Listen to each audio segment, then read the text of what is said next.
Welcome to the Magic Through Wrestling podcast. What a show we have for you today.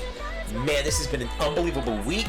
I am excited. I have a lot to talk about, especially NXT Live. This was amazing.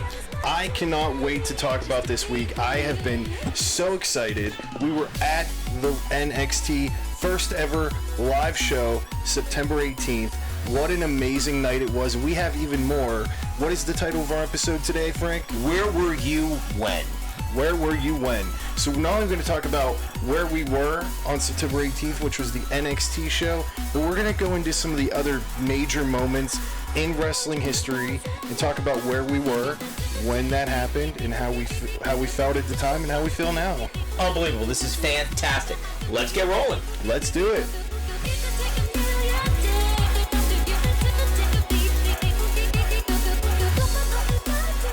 So, September 18th, 2019. Full Sail University, Winter Park, Florida. NXT Live in the NXT Arena. What an amazing night. It was absolutely electrifying. I've never seen that many people. I've been to a couple NXT shows. I don't live too far from the venue, and I'm a huge wrestling fan, so I can get tickets there. And, anytime I've gone, it's always been big and huge and personal.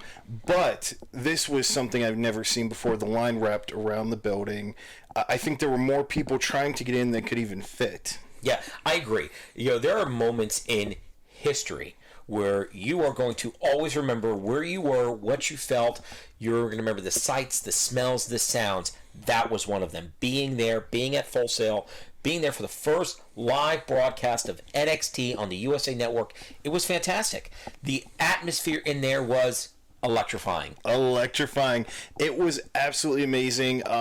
Even the security guards were excited. I mean, the ticket people were everybody was just excited. It's not something you typically see at a live event. Usually people are scattering, freaking out, trying to make sure everything is good. And this, you saw a smile on everybody's face, including the people that probably shouldn't have had one. Absolutely. It was definitely a different atmosphere there this last week. I'll tell you, walking into the building, you smelled the excitement. There was just something in the air, and then you heard the chants, NXT. It was amazing. And then the card was unbelievable. Okay? Stellar. Absolutely. You started with the Fatal 4-Way Women's match. Candice LeRae comes out on top. New number one for contender against Shayna Baszler. This is going to be fantastic. What a show they put on. And then, of course, right, the Undisputed Era. Undisputed champions. Absolutely. They ran the whole gambit. Yeah. And that match, I have to say, that match of the year contention. That was unbelievable. Both of those guys put on an amazing wrestling clinic. Now, see, unfortunately, I only know what you're talking about because I had to watch from home. Because unfortunately, I got really sick, and I actually had to leave the show early. I had to leave the first ever NXT live show early. It was a heartbreak. Well, that's what happens when you eat hot dogs from the $2 stand across the street, okay? Yeah, those guys weren't so happy, let me just say. So. I'm sure they were not very happy about what came up in the parking lot there. But that's okay. You missed the rest of the night was fantastic. Everything was great. I mean, I'm talking Killian Dane and Matt Riddle tore the place apart, literally. And then, of course, the King of Kings, Triple H, coming to address the live audience. And here's what I took from that. Going into the live audience after the show, I think it really was a welcome home atmosphere. We were part of something special. It was history. I will always remember that night. Yeah, even though I wasn't there for the whole show. I mean, whenever you go to an NXT event, you walk in, it's called the live venue. And when you walk in, there's a set of double doors, and there's a black curtain that the fans walk through. And once you walk through that double doors and you cross that curtain, it's all open. The arena is open right there. And unlike whenever you go to maybe some of these bigger basketball arenas, you're not on a second floor. You're not on a third floor. You're face to face with the corner of that ring. Yep. Before you go walk to whatever side you're going to. Yep. and it's amazing being that. I mean, you could almost reach out and touch the ring. That's Absolutely. how close you It's are. very intimate. It's a homey feel, and that's what I love. And that's what I think, or why I think NXT has been so successful over the last few years, is because you have that intimacy. As a fan, I feel like I can go there. I feel like I'm part of the show. I'm not watching the show. Absolutely. That was one thing that I was so glad. I was so worried they were going to take NXT on the road Yep. and air it before or after, like a 205 Live. Right. And I thought that is going to be suicide of the greatest, of the greatest show of the WWE brand. Yeah. And because NXT, I know people don't like the idea of, the fans aren't part of the show. But if you don't have anybody watching paying tickets, you got a bunch of people wrestling in front of it. Nobody. Right. And I mean, there were a few fans that weren't, that weren't as into it. I actually had to move my seat. We'll talk about that. But overall, the chants, the craziness, the intimacy of that arena. It's not very big. It looks massive. Yeah, it's not that big. It's not that big. And that's what I love. Again, I think we're part of the show. And you hit it on the head. I would hate to see NXT going to be like down the road of 205 Live, going to tape after Raw, after SmackDown. I think you lose that intimacy. You lose that fan experience. Something that has made NXT so special over the last couple of years. I mean, look, when it first came out, and they were doing that and before Raw and SmackDown, and we had the obstacle courses and all the cheesiness. And then it turned into something really special. And the coaches and the talent and that first few seasons of NXT, when we first came to Full Sail many years ago, and this WWE staff that had the idea of the Performance Center, they had this great idea, and it became something so special and so amazing. And that's what I love that we still have, and now we are at the next level of it. Something unbelievable. Absolutely, and I'm so glad that it's the fans that were there that went on this journey when it was kind of a glorified developmental system into now it's maybe I think it's their best show that WWE has. Absolutely. And I think it's awesome that those people get to reap the rewards of what the fans put in a lot of hard work too. Yep. Going, being consistent. Yep. Getting to know, the wrestlers and, giving their input. And, the biggest thing that tickles me still is that whenever you go to a show, the thing that's second most exciting to the show is you can actually come outside, go down the sidewalk, and all the wrestlers will come out and meet you. Not all of them, but the big ones, Yeah. Velveteen Dream and those guys. They'll come out and they'll sign autographs and get pictures, and they'll just walk amongst the fans at the end of the show. Look at how NXT has turned some fans into superstars themselves. Look at Izzy, the Bayley superfan, right? She's a very well-known person amongst WWE. They do stories on her now. She's part of storylines. Yep. That would never have happened if it wasn't for NXT and if it wasn't for Full Sail. And we weren't even supposed to be there. You got lucky going on Twitter. I know. So the day, maybe 2 days before, I looked on my Twitter, and I'm not a big Twitter guy at all. I don't even like Twitter. I don't really follow that many people, but I love Full Sail. I love wrestling, my two favorite things, and I saw it was on there. And I guess I must have tweeted or retweeted or whatever you do these days, these kids. And I get a notification saying, and I was one of 3 people to win 2 tickets for the show. Unbelievable. And I thought it was fake, and then I went and I guess you can see if they're verified, if they have like a little blue check. Blue check, right? So I looked, I was like, okay, this is really Full Sail. I must have won. So I followed the instructions. I gave them my real name, and they put it on at the will call, and I went up, and I was so skeptical. I was like, do you have anything here for me? And pulls out an envelope and hands it to me. And I remember whenever I got them, I called you, and I was like, Yep. I got a ticket. How much do you love me? I do, and I love you a lot. Thank you, Okay, because buddy. this was unbelievable. I was so happy to be part of history. I've been to a handful of NXT matches there at the at Full Sail, and every time they deliver a stellar performance. I loved it. This was fantastic. I can't wait to go back. I can't wait to go back to Full Sail. I can't wait to go Wednesday night live on the USA Network, and again to be part of history week after week after week. And I agree. Let's talk real quick about Kenny Omega and AEW talking about, here we have real superstars versus developmental people. You know what? He's going to eat his words. After what I saw Wednesday night, these are real superstars. This is not a developmental system. No, these guys and girls brought it to, they set the bar. I do wish that the NXT would have went on after AEW so they could see what they had to beat. Right. But I tell you what, I wouldn't want to follow what they did. No, which is great for fans of wrestling because now NXT did separate. What is AEW going to do to top that? There's got to be a lot. I mean, we know Chris Jericho is going to bring some 2 mystery partners to his first match on AEW TV on October 2nd on TNT. I can't wait to see who they are. It has to be something amazing. But let's switch gears for just a second. Okay, so September 18th, 2019, I know where you were. And I know where you were. My question, though, to you now is on June 28th, 1998, where were you then? June 28th, 1998. I don't know where I was on June 28th, 1998. I know where I was. I'll tell you where I was. I was sitting in front of a TV, and I started weeping because I thought, honest to God, Mick Foley, Mankind, had just died when The Undertaker threw him off of Hell in a Cell. You know what? So now I know where I was at. So I'm from Pittsburgh, okay? This is the worst. People are going to be so mad at me after they hear this story. So that night, my cousin calls me earlier in the day, and he said, hey, do you want to come to, I know you're a big wrestling fan. I got tickets for WWF tonight, and, King of the Ring, it's one of the big 4, the specialty pay-per-view. Why don't you come out? I got like 3 extra tickets. They were cheap back then. He won them or something. And you know what I said? What? No, I love WCW more, so I can't go. I'll watch it at home because people in my house were going to buy it anyway. Right. But I would rather go to a WCW show. And can you believe that? No. Well, coming from you, yes, I can believe that coming from you. But it's not. I get it. Okay, I was one of those guys who was right in the middle. I would always change a channel in between commercials. I had to know what was going on. But I remember watching King of the Ring. I remember Undertaker, Mankind on top of the Hell in a Cell, something I'd never seen before.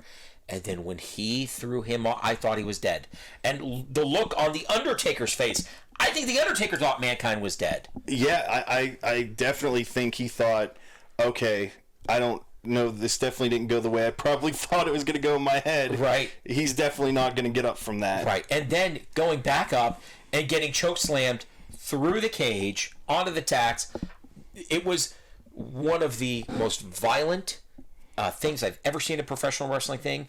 But let me tell you something. I think that set the bar. Those 2 guys put their bodies on the line for us that night. Yep. And it was something special. It was history.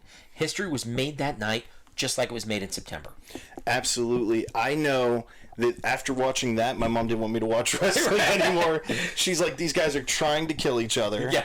And then how about Mick Foley coming out after for the Stone Cold and Kane match? Unbelievable. Do you remember that? He was all bloody in the white shirt. Yeah. I mean, how could you forget it? I mean, it was just the whole night was something unbelievable. It was history making. And I gave up free tickets to go. Well, because you're an idiot. Exactly. You're welcome. The biggest idiot after that. Yes. By far. All right, I'm going to throw another date at you. Are you ready? Okay. Because this is something local here to Florida, to Central Florida, July 7th, 1996. Oh, okay. So I know I was in about the 5th grade. That's a Sunday, right? It was Sunday night. Okay. What do we have? What happened that night? So what happened July 7th, 1996? Arguably the biggest moment in professional wrestling history. So let me set the stage. We're in Daytona Beach. Oh, okay. We're in Daytona Beach. We are at Bash at the Beach. We're at Bash at the Beach. We have these 2 outsiders who we knew as Diesel and Razor Ramon, who had been making appearances on Nitro week after week after week after week, wreaking havoc. And now they have this 3rd mystery partner come out. And that night when you had the outsiders and then you bring in Hulk Hogan and his music hit and you knew, oh, Hogan finally made it. He was there. We're good. And then he turned his back on all the Hulkamaniacs. And now we form the New World Order, the NWO. I was in a state of shock. They were going to have to take me to the hospital. I couldn't believe what I was seeing on TV at Bash at the Beach. Yeah, Hulk Hogan was so big, especially for kids at that time. Yeah. He was a hero. And I was about that age demographic. So whenever we watched it, I remember him coming out. And, you know, I was a huge Macho Man fan. Who couldn't be, right? Of course. And Macho Man's laying down in the middle of the ring, and I'm thinking, oh, good, he's going to get them away from Macho. Macho's going to get up. He's probably going to do an elbow drop. This is all for the good guys. Right. When he went up against the ropes, I remember instantly, I'm like, no, you know, and then he dropped that leg. And, I mean, I remember I was devastated. Yep. I was yelling at the TV. My dad was like, you got to be kidding. I can't believe this. Yeah, but you know what? Eric Bischoff, right? Controversy creates cash. Yep. That's exactly what happened.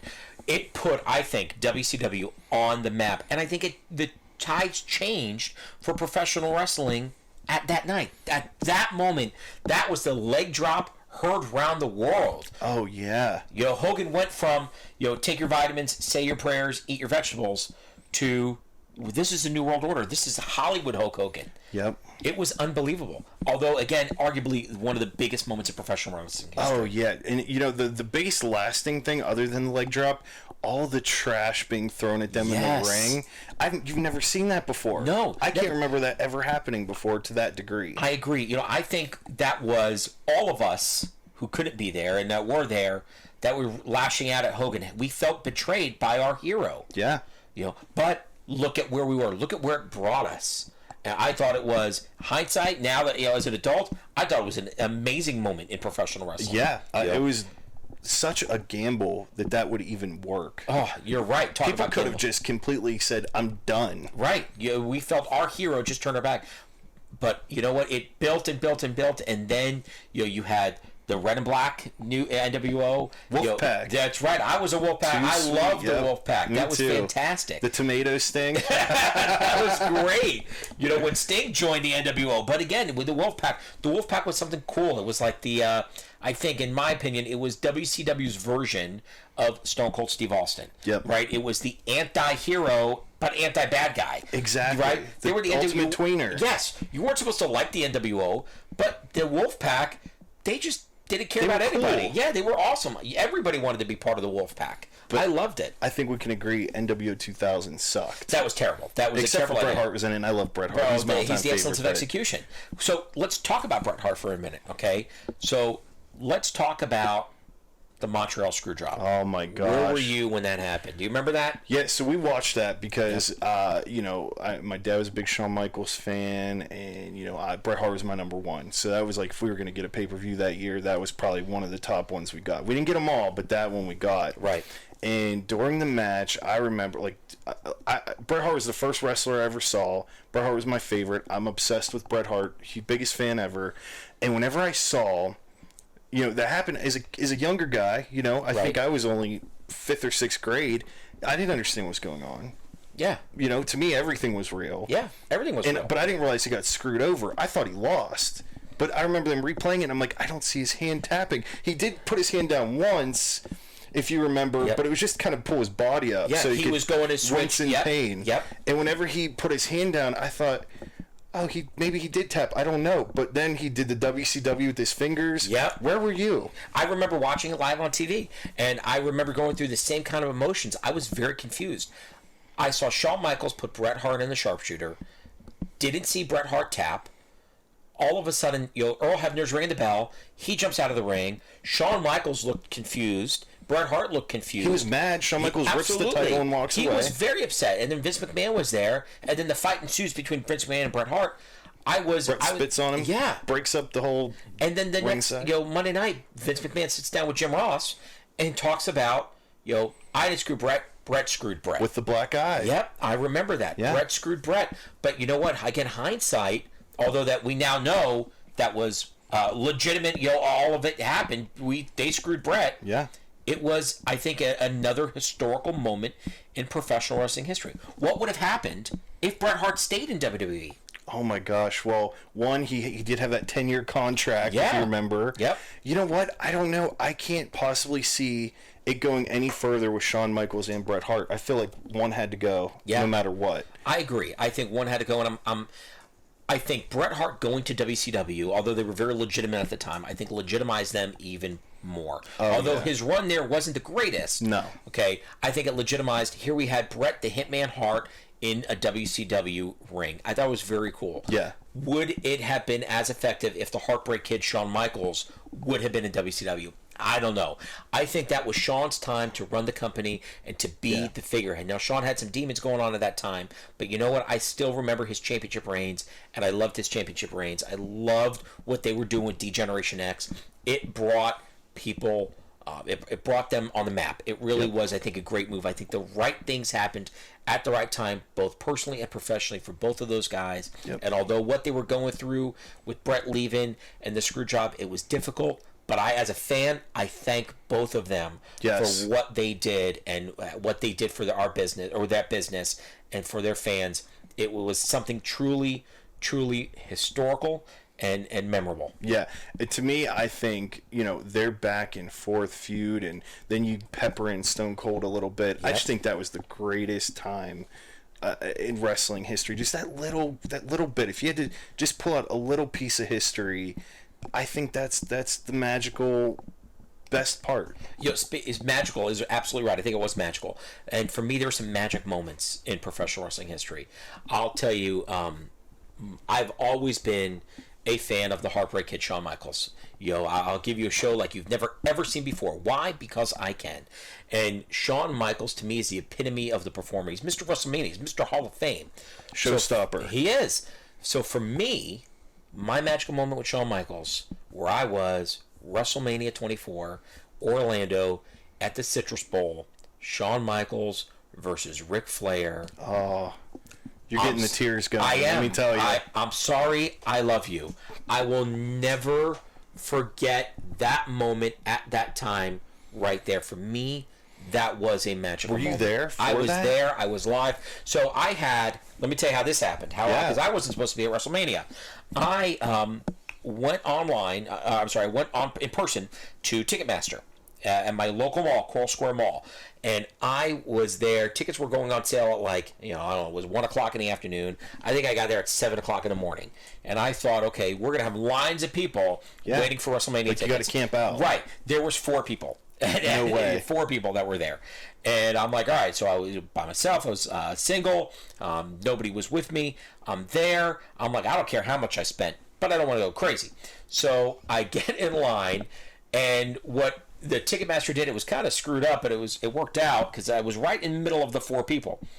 They said, okay, the line how we formed up was actually backwards, so they had to switch everybody. So person number 4 became person number 1. I didn't really care. I think it was second you were or in third. the middle. Yeah, I was right in the middle. It really didn't affect me. It affected the other 2 guys. The first guy in line, he got a WWE hat, and they got their tickets. I think I spent like $200 on my tickets, which WrestleMania 24. There were really good seats for $200. Now they probably would have been $600-$700 tickets. Yeah. So the $200 I spent is what I had saved up to go to WrestleMania, and I had to make the trip to Orlando. So I had others, I had to save up to go to the hotels and all the autograph signings, things like that. So no sooner do I get my tickets, I walk to the car, my phone rings. Radio Disney calls me and says, hey, we're looking for a magician. Would you come and do a show? Oh, no way. Yep. They said, how much is your fee? I looked at my ticket. I saw the fees. I said, it's about $200. And it was fantastic. So Disney paid for my ticket to go to WrestleMania. That's awesome. So I drove up. It was wonderful. Came up day before. Did all the activities around. In fact, I got a cool story for another episode of something that happened WrestleMania 24 weekend between me, Mickey James, and Tori Wilson. Yep. Wow. Some great interactions there. That's a cool story. But I was at WrestleMania 24, and I remember sitting in the Citrus Bowl and watching that match and watching Ric Flair come down the aisle and Shawn Michaels and seeing that, I'm sorry, I love you. Which, that iconic moment is actually in the Amway Center. They have a picture of that picture of that moment on the walls in the Amway Center, in the murals that they have out there. And I'll never forget seeing that live. It was a true magical moment for me. Wow, that's amazing. And speaking of magic, for those of you who don't know, the Amway Center is where the Orlando Magic play. So for those of you who might not be in the area or not sure, that is phenomenal. Yeah. Well, I think we got time for 1, maybe 2 more of Where Were You Wins. All right. So and then we got to redo. We got to keep doing this. This is fun. Right. This is. All right. I'm going to throw another one at you here. So I'm going to put you in Kansas City, Missouri. Okay. I've always wanted to go. I'm going to put you in the Kemper Arena, May 23rd, 1999. a historical day in professional wrestling history, a very tragic day in professional wrestling history. This one I know about. Yep. This is the night that a true legend in his own right, Owen Hart, passed away. Okay, so this one, I did not watch this pay-per-view live. So, you know, how it worked in our house was you didn't get every one. Mm-hmm. My parents would kind of look over the card. If it looked like something big and massive, they'd get it for me. If it was like, you know, you could watch tomorrow night and get some recaps. Yep. This was one of those shows, you know, for my parents at least, from their perspective, it wasn't good enough to pay the $35 for. Yep. Now $60 if you want HD. Yep. But so we didn't get it, right? And I remember all night, and you know, I was begging to get it, and my cousin was maybe going to come over and buy it because we watched it together, and he's a little bit older than me. So the whole night I'm just waiting. You know, it was like 8 o'clock. Yep. And I'm like, okay, he's not coming now, and now I'm not going to get it. So I went to bed. My mom gets me up. Well, I get up for school. I come downstairs. My mom goes, I'm so glad I didn't get that for you last night. It's all over the news. Owen Hart died last night at the show. And, you know, we didn't know if they showed it or not, but my mom was like, I can't believe that people saw that, you know, and she was losing it. And I didn't get the next 2 pay-per-views. Because of that, my mom was like, you can't be watching this stuff. People were literally dying, you know, and we didn't know the whole details, just a wrestler died. Yeah. You know, I remember, I didn't watch it either. I must have done something to get in trouble. I don't remember, but I had lost my TV. My dad took my TV out of the room, and I'll never forget. I was very upset that I had lost my TV privileges. I was young. I was a kid. That's how you got when you're young. Yeah, right. So I remember though, my dad probably about 10 o'clock at night comes into the room, and my dad he had this way of. This is going to come out really bad, but like kicking you when you're down, but he didn't mean it. It wasn't anything. He wasn't trying to kick you when you're down. And anyway, I love my dad. He's great. But he says something of, I'm glad you don't have your TV, or you wish you should have your TV. Your wrestler just died. Oh my gosh. And I said, what? What do you mean? He didn't know. He just caught a glimpse of it on the news. Yeah, because nobody really knew anything. And he was just trying to tell me. It just came out. The delivery wasn't good. So I said, what do you mean? And I'll never forget, he brought me into his room so I could watch the news. Wow. And he sat me down and he said, who's this Owen Hart guy? And I told him, I said, man, this is unbelievable. Owen Hart. And that devastated me. I was an Owen Hart guy. I loved Owen Hart. You know, I wasn't really a big Blue Blazer fan, but neither was Owen Hart. You know, Owen Hart wasn't a Blue Blazer fan himself either. So, but I'll never forget that moment, that tragedy. You know, my respects to the Hart family and everything that they've done. You know, Owen was such a great wrestler, and you know, from what I've read, a great human being. But I'll never forget that night. Wow. Yeah, that was just so devastating. You know, I couldn't imagine being a part of that world at the time, but as a fan, it was devastating. So I couldn't even imagine being in there. So I want to end this on a high note. All right, let's do one more. All right. Okay. So, where were you? Are you ready for this? I'm building up the suspense. All right. I'm waiting. Where were you? And I don't know the date like you. You're the date fanatic. Where were you the night Austin 316 was born? Austin 316. I know it was King of the Ring. It was King of the Ring. I'll have to research that one. I don't remember off the top of my head. It was King of the Ring. It was, where was I? I was at home. I was watching them. I would try to watch them as much as possible. And the ones I couldn't watch, my parents had basic cable in their room. So we cheated. We didn't have any of those boxes that you could get it for free. No, that was illegal. We couldn't do that. But if you turned the TV to the channel that the pay-per-view was on, you would get all the audio. It would just be fuzzy. It would be black and white. Oh, wow. Now, when the pyro would come out, every once in a while, you'd actually get a very clear image. Like Goldberg, when I would watch the WCW, you would see Goldberg's entrance clear as day because of all of his pyro. So I would hear all of the commentary, but I just couldn't see anything. Yeah, we had those. Yeah, it was like the white lines that took over the screen. So you could like get a glimpse of a face here and there, but you couldn't really tell what you were looking at. Exactly. Yep. So I remember watching the white lines across the, hearing the commentary, and you know when this guy Steve Austin, and I was young, I didn't know how to take Steve Austin at the time, and when he comes out and he wins King of the Ring, and JR's there, and he said, "Well, Austin 316 says I just whooped your ass." I knew they were going that direction. Something was going to happen. This was special. At a young age, I knew that was a special moment. I didn't know where it was going, but I knew it was going somewhere. Yeah, you know, whenever I saw King of the Ring 96 and Austin won, I remember I wasn't happy. I was a Jake the Snake fan. Yep. I was not thrilled with it. And then whenever he cut that promo, I was almost like, the nerve of you, man, you jerk. Just you know, like, Jake the I don't Snake even Roberts. like you punk. And then you're talking on, who are you to be talking like that? Especially Jake the Snake. Jake the Snake Roberts was such a huge name. Yeah. Right? So, real quick, I know we're almost out of time. I got a real quick story. Speaking of Jake the Snake Roberts, he was actually the first autograph that I ever got as a fan from a professional wrestler. Yep. So, he was wrestling in the Coral Springs Gymnasium one night, and this had to be about 15 years ago.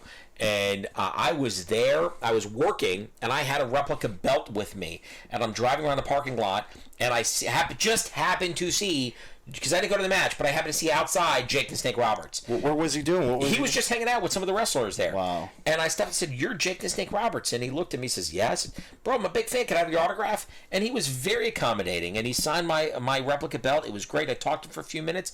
Fantastic. And we know Jake's struggles throughout the years, but I'm so happy to see him, hooked up with DDP. Yep. And the things he's done and how he is today.